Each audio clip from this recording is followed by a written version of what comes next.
Guinevere, and we have a brand new animal of the day. So this is where it gets interesting for me because obviously in the process of me sharing these different energies, different spirit animal energies, I get a little surprised myself because I mix the deck and I pull one a day, and then I let that inform what we'll talk about. And today I pulled one that's very special to me, and I did yet another homage. So yesterday I did an homage to dolphin, and today I'm doing all this fancy schmancy and the pantsy wancy, including the really cool gold wings on my head, and then this really you can't really see it. I'll get up a little bit. This bodice I'm wearing, woo, boobs. Okay, everybody just saw boobs. It has phoenixes on it. And that's because today's energy is Phoenix. Now, this is the medicine card deck. This is Jamie Sam's medicine cards. And included in the deck, I think Jamie is a she. I should probably touch up on this stuff. I have had this deck since I was 18 years old, so it's been a long, long time. And so I forget some of the details because you work with something so long, it just becomes a part of you.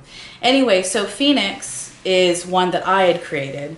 And so one of the things I'm going to share with you is some of the traditional meanings behind Phoenix, or why I included it in the card. So it's going to be this kind of interesting smush.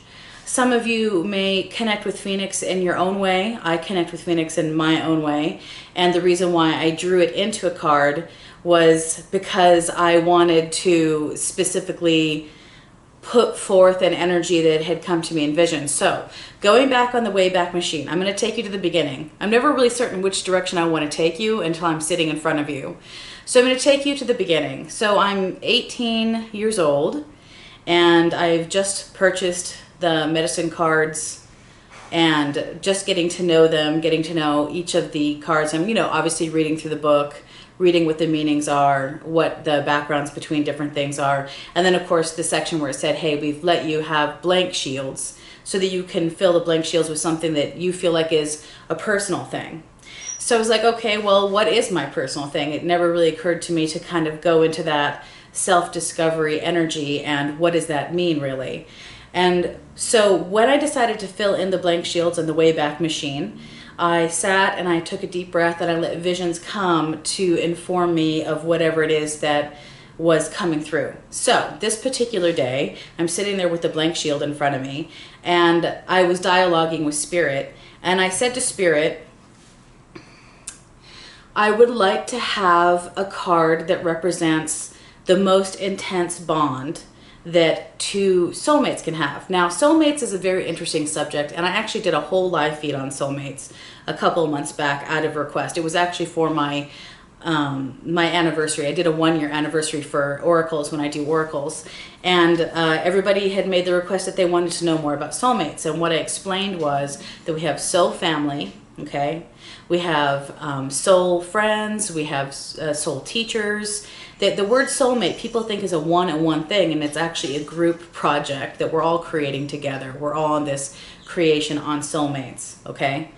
And I thought, well, that's, when we're thinking about love can be so vague and so undirected, and it can get very confusing fast. And so in this meditation, I was asking for the symbol of what would be the other half of you. I was asking for the symbol of what would represent the twin flame, the other half. And in this meditation, I saw this beautiful firebird appear in front of my eyes, and its heart was on fire, and it showed the flames dancing together as if the heart was two people connected in the center of the firebird. And so for me, for my experience or in my work, I equated that with twin flame. And this is really long before I think the use of the word twin flame had come up, or it was just not as popular or as trendy. All I know is that for me, it was the first time we'd even thought about the idea of twin flame, the other half, and the phoenix came through, and that's how I translated it. So when I drew it and put it into the medicine cards, I drew it as the representation if I was in the middle of a reading. Now, clearly, if you have the medicine cards deck, you're not going to have a phoenix card. I invite you, if you want to include a phoenix if you wanted to. But this is something I did to represent if I was sitting across from somebody and giving them a reading and the phoenix came up, I knew that it was an indication that they needed to do their internal soulmate work, their internal calling to the twin flame, even if they weren't with their twin flame, even if it was, you know, lifetimes with twin flames are rare. We don't just get to have them whenever we want to have them. It's kind of, we earn a lifetime with the twin flame. We have to do all the work on ourselves to draw that energy forth into our lives. And so, you know, a lot of people marry their soulmates, which is beautiful and it works out quite well for everyone. But twin flames are challenging because, however, within yourself, you have not learned how to truly love yourself. However you resist self-love is however you'll see that exact same situation taking place with not being able to make a good connection with your twin flame. So there's a lot of self-hate, then you're not ready for your twin flame, because then you would start seeing parts of yourself in them, and that creates a friction that's very uncomfortable and even emotionally dangerous. So that's one of the reasons why we have to really open ourselves to ourselves. We have to be our first true love to be truly prepared for a twin flame. And I'm not talking about selfish, conceited kind of love. I'm talking about true love, when there is empathy and compassion and peace and kindness, and you learn how to review who you are, your wounds, your pain, and transmutate that, to burn it in the fire of self, to rebirth yourself. And this is one of the reasons why when the phoenix came up for me as the symbolism of the twin flame, it made sense. This whole concept of regeneration and rebirth, and the also concept that the phoenix is immortal. Because in my deepest work and my deepest meditations, not on the Wayback Machine when I was 18 and I got this as a vision, but in my deepest work, the one thing that I can say is consistent to me, and I'm not speaking for anybody but myself, but in my own work, I find the one thing that stays consistent is love. That one of the greatest truths that is unbroken and eternal is love. And if it weren't so, then we wouldn't have the birds and the bees, as they say, because love keeps life moving.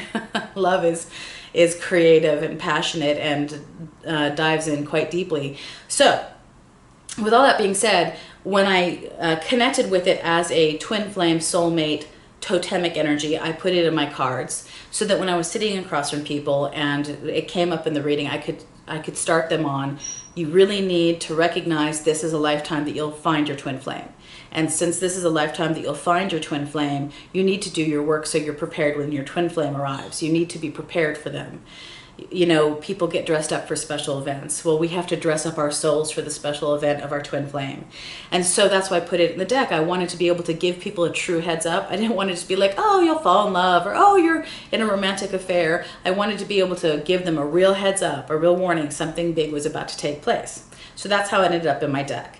Now I'm going to read you a couple details. I actually opened up a website because I wanted to share with you all the different symbolisms behind Phoenix, should you ever decide to include it in your animal spirit work or any of your connection. And when I was talking in the last two videos about the concept of how animal spirits, even mythological spirits, are a universal source to all of us, that bond all of us, it's amazing how many cultures see Phoenix and how many cultures connect with it. It's just that different cultures may see Phoenix in different ways. And so I'm going to give you I'm going to read off of this site. I'll actually even tell you what site I'm on right now, just so if you want to look it up yourself or later on, like, send it to a friend. This is what it says on the site. It goes through literally the list of what the Phoenix represents. So here are its keywords. Now remember, this is not how I connected with it, so it's not how it's represented, but I'll get to that. It's actually still on the list because it goes through so many different cultures.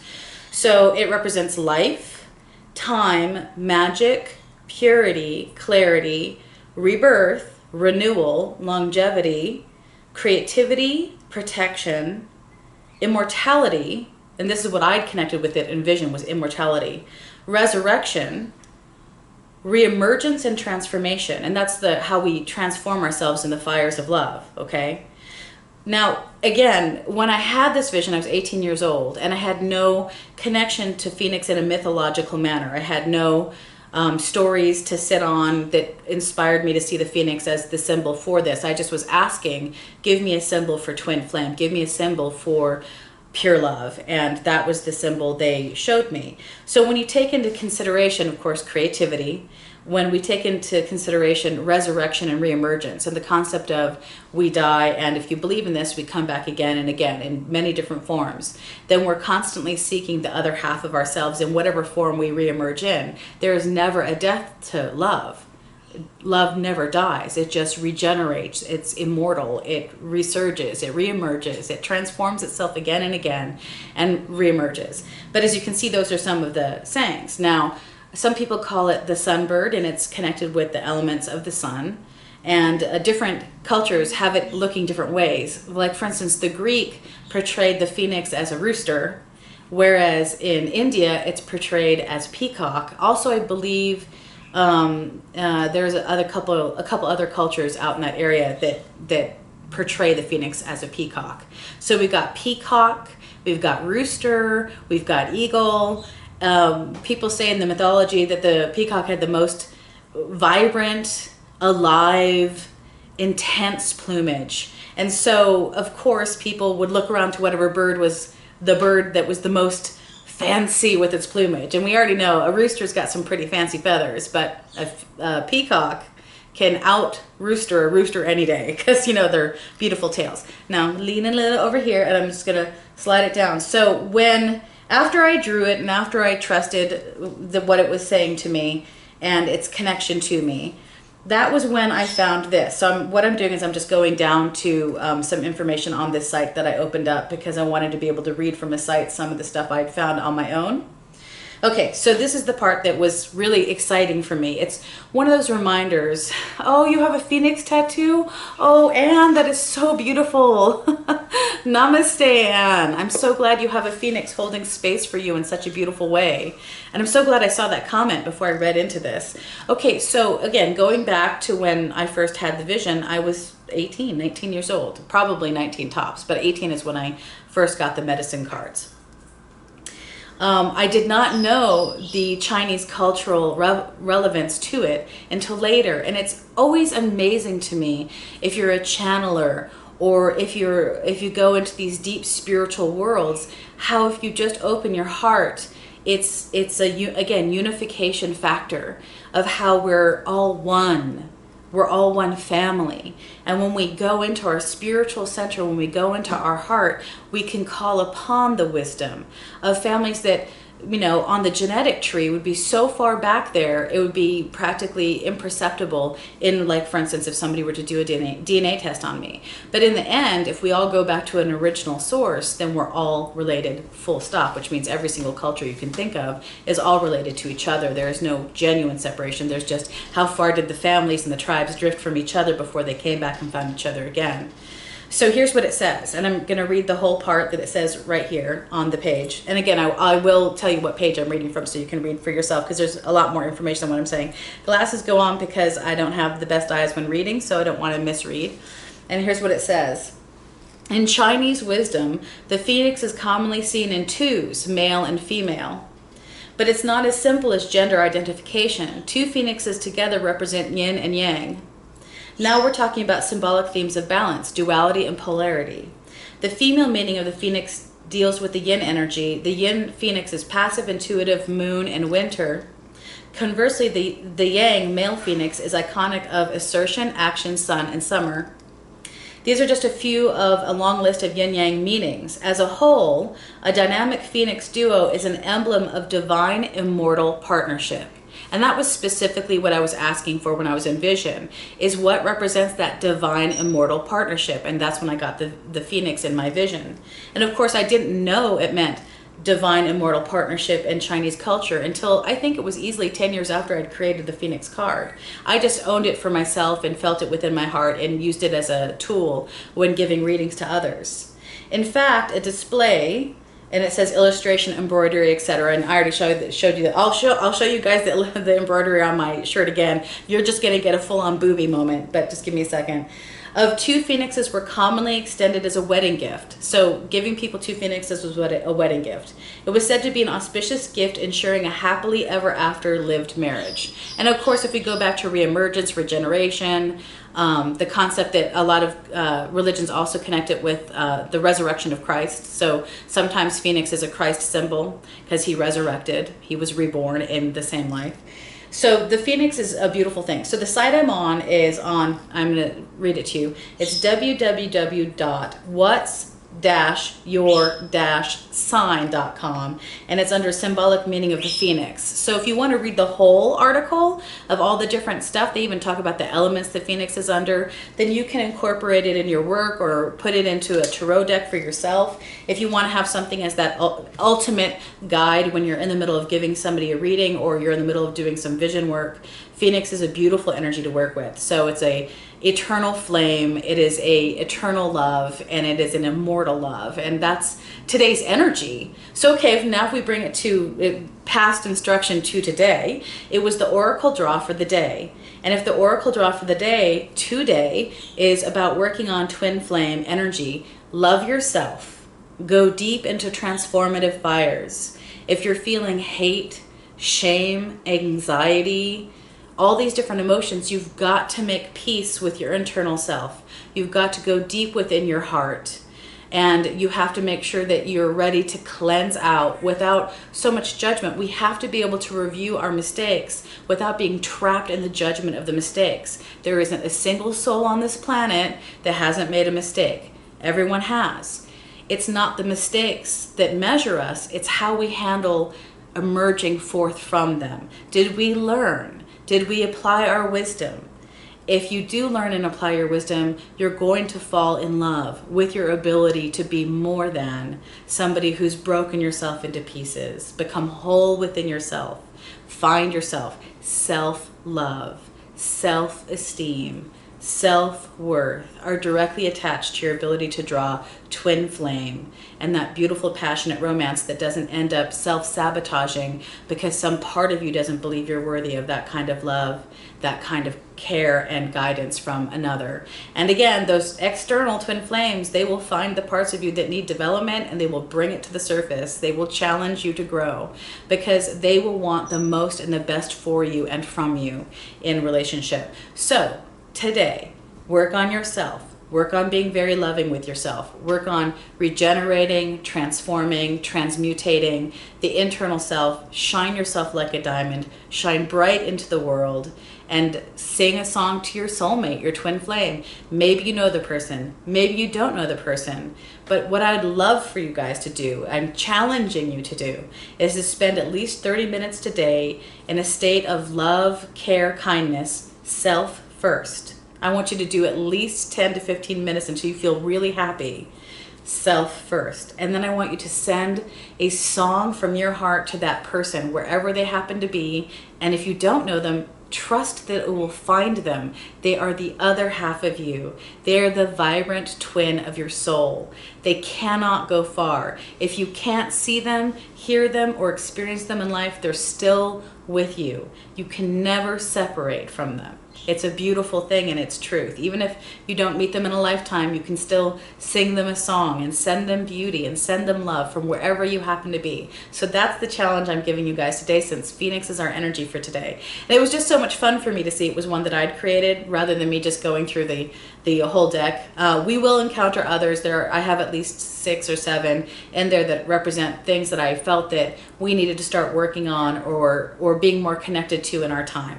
So that's Phoenix. I'm going to show you my shirt one more time. I'm going to get up here, and here you go. See, look, you can see the phoenixes all over.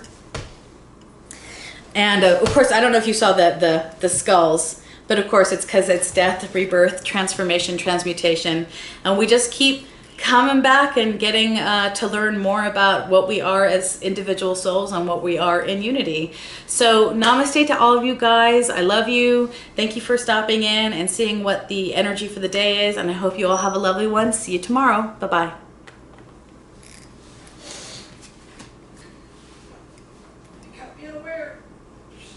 You're so funny. He caught me unaware.